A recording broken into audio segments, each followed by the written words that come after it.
Welcome back. It's time to start cutting the dados and making those tricky cuts necessary to form the legs for our under the table saw extension storage cabinet in-feed out-feed table. Gotta think of a shorter name for that. I've changed over to the dado stack in my table saw. Now, if you're watching this in one of the countries that doesn't allow dado blades, you can do this at the router table just as easily. Now, when I changed over to the dado stack, of course, I took my regular saw blade out, and just as a hint, every time you make that changeover, it's a great time to clean your blade. Look how pretty and shiny that is. There's all kinds of pitch and gunk that gets built up on your blade, and it can really impact the quality of your cuts. So take just a few minutes and clean your blade up. You've already got it out anyway, why not? Now, so far, I've adjusted the depth of the cut and the width of the dado, and I've got that like I want it, but I haven't yet set the distance from the fence. That's going to be a little bit trickier, so let's get started.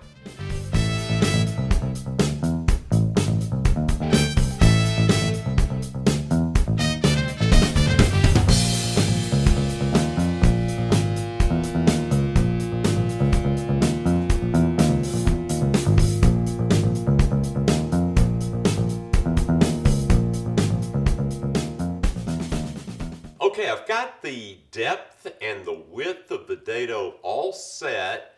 All I have to do is figure out the distance from the fence to cut those dados. But before I start fooling around with moving the fence, I've got one more cut I want to make, and that's that I want to make a dado full length in this scrap of plywood. We're going to build a little jig that's going to help us out quite a bit.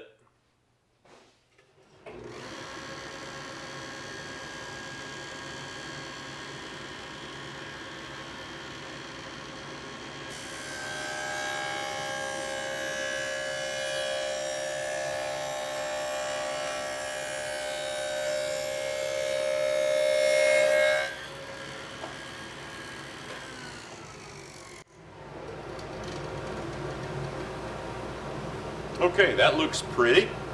Now let's swing around here and take a look at what we're going to do next. Inside our leg assemblies, we've got these supports that are going to be set into dados, and this is going to hold our metal tube that's going to be our top support for the cabinet. And I think it's going to be easier to glue these together to get a nice square corner prior to gluing these into the dados and gluing up the legs. So what I want to do is make a little 90-degree support bracket here where we can just put these assemblies up next to that, glue them together, and be done with it. So let's pound this together real quick. I'm going to put a little bit of glue in the bottom, and it doesn't have to be anything. This is just a temporary jig, so the glue is just going to keep anything from shifting around. And I'm going to set this in here and just pound it in.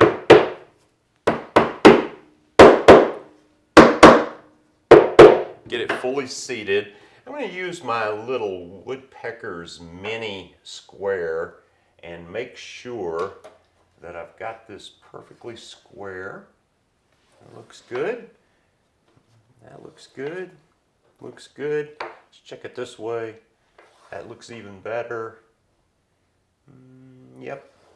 That looks good. That looks good. And it looks good out here, so it must be good. So we'll let that dry for a few minutes, and then we can start and glue these up. We'll just do them one at a time. We just got the one little jig here. We'll do them one at a time because we've got other things we can be doing in the meantime. All right, our little jig, the glue is dry on it. So what I did was I took a strip of waxed paper and I folded it and put a nice sharp crease in it. And then I laid it in here where that crease is right in the corner. I attached the jig to my outfeed table with a couple of wood hand screw clamps. And the way we're going to do this is we're going to set a piece in here, and we're just going to use some scraps here to just lightly wedge that into place to make sure it's right up to the corner. And then I'll put a little glue on this piece. We'll set that in there, and we really don't even need to clamp that. It's a nice tight joint, and that'll be our first sub-assembly to go inside our legs. So let's get that glued up.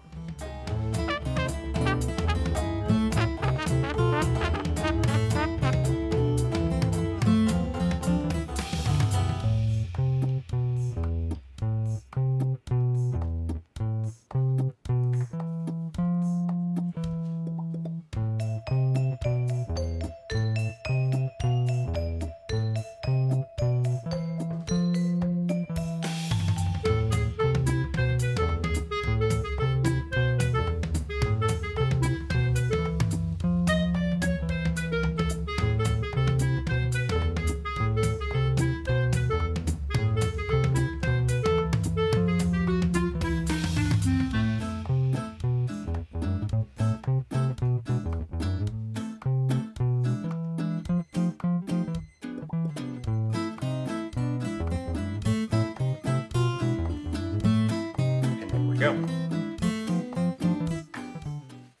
All right, so if you recall the drawing that we looked at in the last video, what we need to do is we need to position this sub-assembly so that it is sitting in dados in two of the leg pieces so that our aluminum square stock will fit and slide up and down inside there.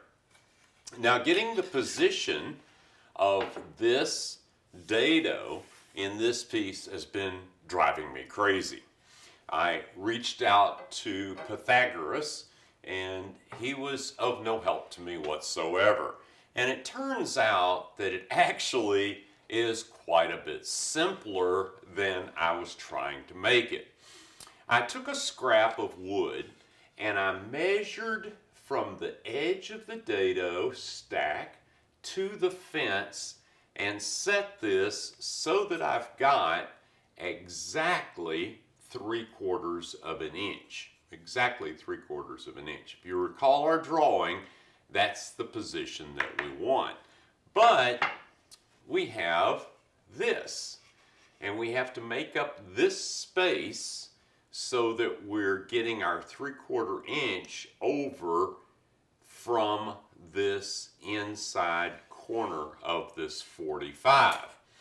Well, the easy way, as it turns out, to do that is to take this board, set it here against the fence, hold it really tight, and then loosen the fence, move it over, and put in a piece of our 3/4 inch stock. Doesn't matter as long as it's the same stock you're using, and then just snug the fence right up to that. And that should give us exactly the right positioning. Now, that felt a little tight, so let me try this again. Okay, that feels pretty good. That feels pretty good. Let's see. I think it could be just a smidge looser.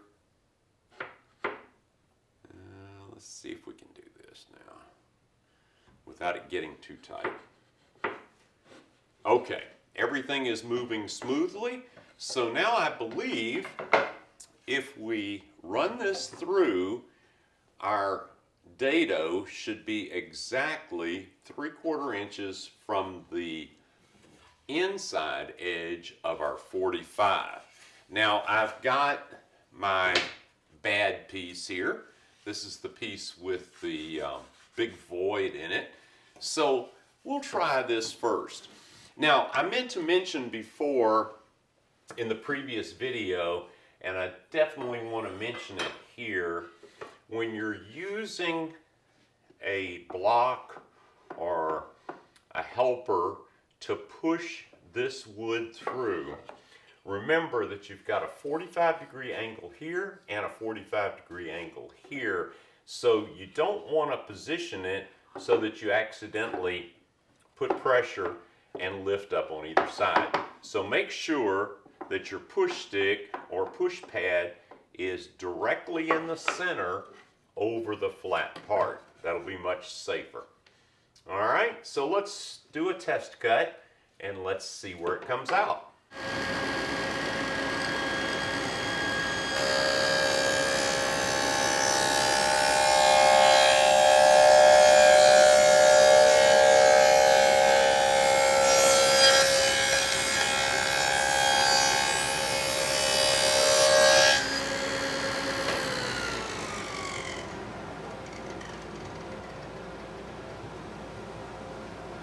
Now, nobody really thought that I could get through a whole video without using some chalk.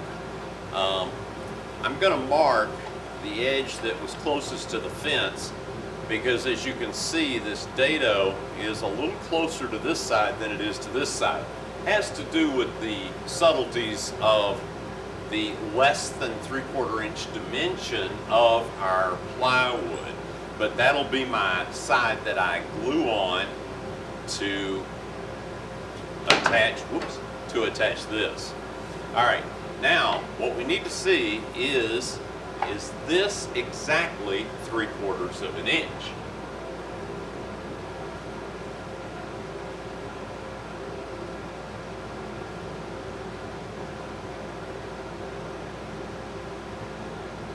And it looks to me that it is just barely over 3/4 of an inch. But I think it's so close, it's probably within a 1/64 of an inch. So I think we'll go ahead and cut one more and then we'll try it and we'll see how it all fits together.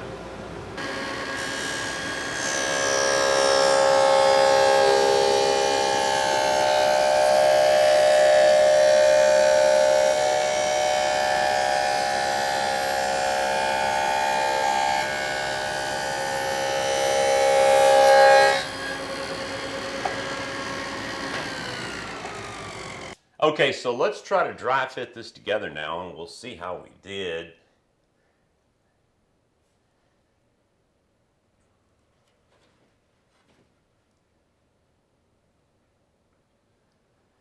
Tight dado.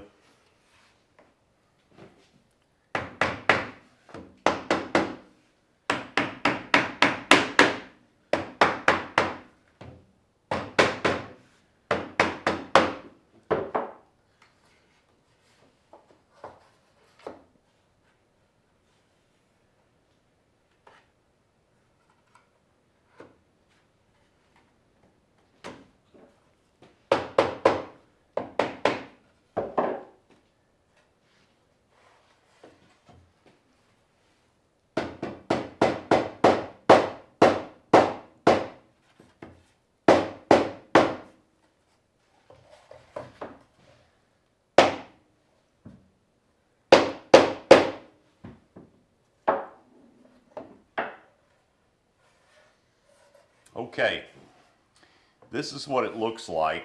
As you can see, we're pretty close. It's off just a smidge. Now what I have to determine is whether I've got these all the way down, all the way around, and I'm not.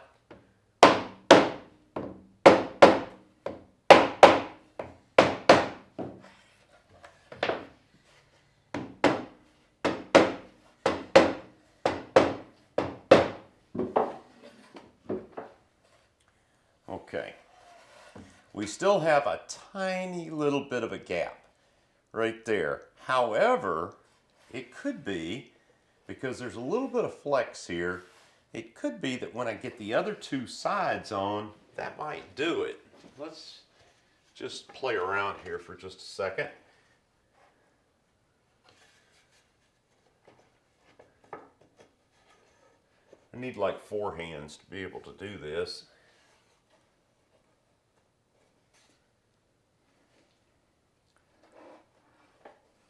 All right, that's pretty close, but I think we could do just a tiny bit better. And what that would mean would be moving, I would have to move this dimension out just about the width of a sheet of paper. It's going to be tricky, but let's see if we can do that.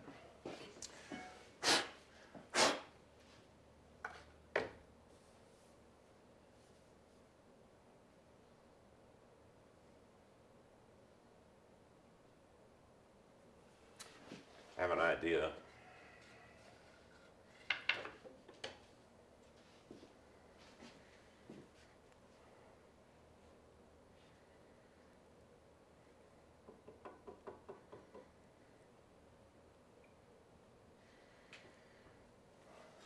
Okay, I think that might do it.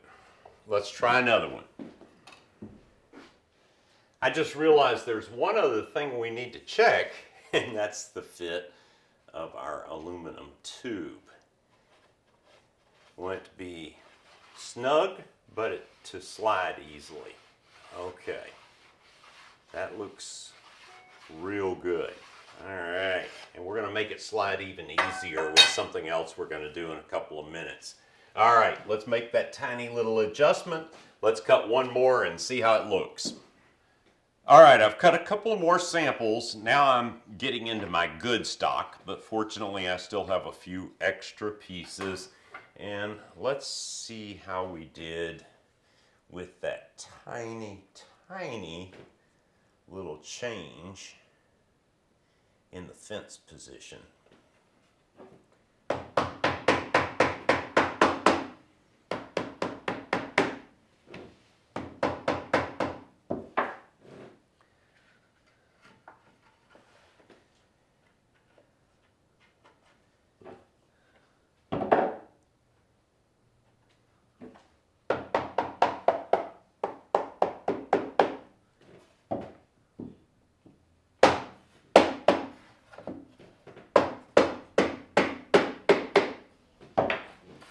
Oh, that's going to be just fine. By the time we get some glue on this and clamp this together, you can see I can just use 2 fingers and just barely push that, and that's just perfectly lined up. That's going to be just fine. That's going to work just great. And yep, our rod still fits and slides easily, so we're in good shape. With all the pieces cut out, I've now dry assembled 4 of these sub-assemblies. No glue, just press fit together with our channel here, or our opening for our square aluminum tube. And all these are temporarily put together. And now what I've got is I've got the other sides of the legs. And if you've cut good tight miters, don't have to glue this or anything, don't have to clamp it. You can actually just kind of lay it together like this and put a rubber band on it. And the rubber band will be just enough pressure to hold it all together. And what we want to do is we want to mock up our 4 legs. I've got 2 of them done over here. I'm going to go ahead and do the other 2 now. This is a very important step, so just follow along with me here. Have a little bit of patience because this is something we definitely need to do. Again, just lay the part up just like that, and just like that, and slap a rubber band on it. The ends don't have to be perfectly even. I'm evening these ends up just enough to be able to stand it up. And that's it. And we're good to go. Now, the next step is critical. And I can't emphasize enough, I don't want to bore you, but I can't emphasize enough to you how important this step is. And that is to label these very, very carefully. Not only do we need to label each leg, but we need to label each individual component inside the leg so we make sure that our next steps, our next cuts, are all done exactly in the right piece of wood. Otherwise, we'll wind up remaking these legs, and that's a lot of work. Now, when you get it put together, that's what it's going to look like. And go ahead at this point and determine which is going to be the top and the bottom. It doesn't really matter because right now everything is exactly the same. So I'm going to orient these just like this, and those are going to be the tops. So let's go over to my whiteboard and I'm going to show you the labeling, naming conventions that I'm going to use to label these components. Again, this is a very important step. This is my legend, and I would strongly recommend that you do something similar. Do it on a piece of paper, do it on a piece of scrap wood, or put it on a whiteboard like I did, but make a pictorial representation of exactly how you're labeling the parts so that you don't forget when you go to put everything back together. Now, in my case, I'm setting up the 4 leg assemblies, top view, left rear, left front, right rear, right front. And then starting at the 12 o'clock position, I'm labeling each side A, B, C, and D in a clockwise pattern, A, B, C, D. And then for instance here, the left rear is going to be marked on these 2 pieces here that form our pocket or our channel for our metal tube.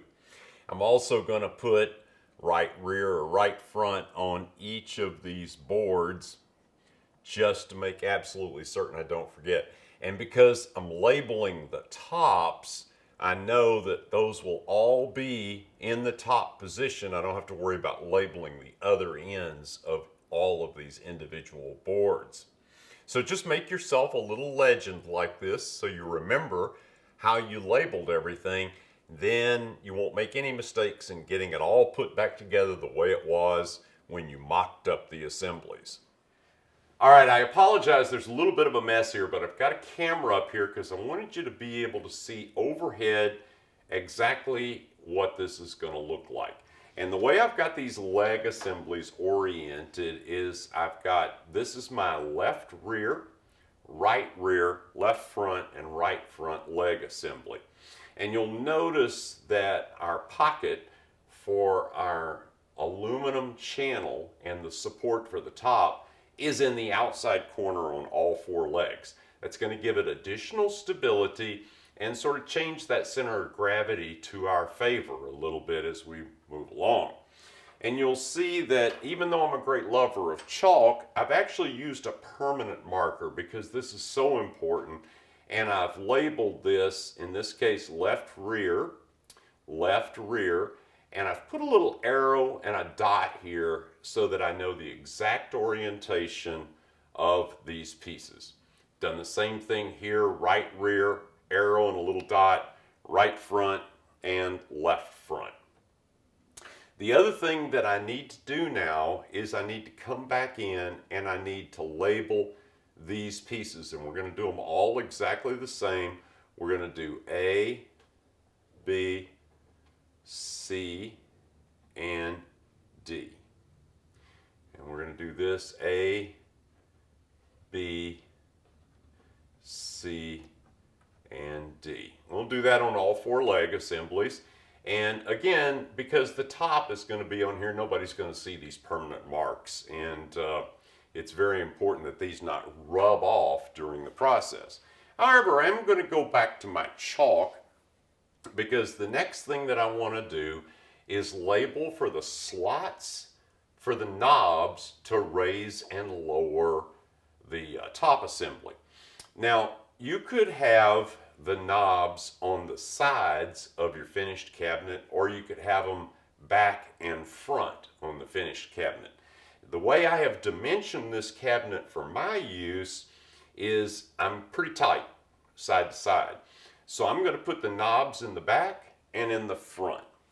And as a result, what I want to do is I want to take my chalk and I want to make a long mark here as to where the notch goes. I'm going to do the same thing over here, and I'm going to firm this up here in a minute. We'll do the same thing for the notches in the front, and that'll be good. Now, the other thing we're going to need to do is we're going to need to cut dados for our panels and our face frame. We're going to have a panel that runs across here, panels that run in here, and panels or a face frame to go across here in the front. And we're going to mark that in a minute, but first I want to get these slots marked out. So let's get to work on that. All right, our next actual operation in fabricating these legs is to make a slot where I put this chalk mark for the knob bolt assembly that's going to be used to raise or lower our aluminum channel that fits in here. And we don't know for sure what the stop and start position is going to be of that slot. But the first thing that I want to do is I want to get the center of the slot defined. Now, we know that we made this square here 3/4 by 3/4. So if you just use an accurate ruler and make a tick mark at 3/8 of an inch, that's the center, then use a combination square to transfer that mark up and over to the face. Once that mark is on the face, use that mark to set the combination square, and then you can just go down.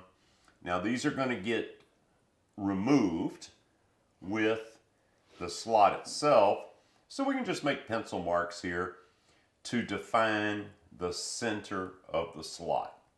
And get that done on all 4 legs, and we'll be ready to start fabricating the slot in here. Well, doggone it, we've run out of time again. We did get a lot done in this video, and in the next video, we're going to make these slots. We're going to use the drill press and the router table to get nice, clean slots. Then we're going to mark out and make the dados for the panels that are going to connect this and turn it into a cabinet. But this has been a fair bit of meticulous work, and there's still one more operation even after all of that. We've got to cut some dados down here in the bottom and mount some solid pieces that are going to support the wheels underneath our cabinet. Still a lot of work to be done before we can start gluing everything up, but we're making good progress. I really do appreciate you watching this video and look forward to seeing you in the next one.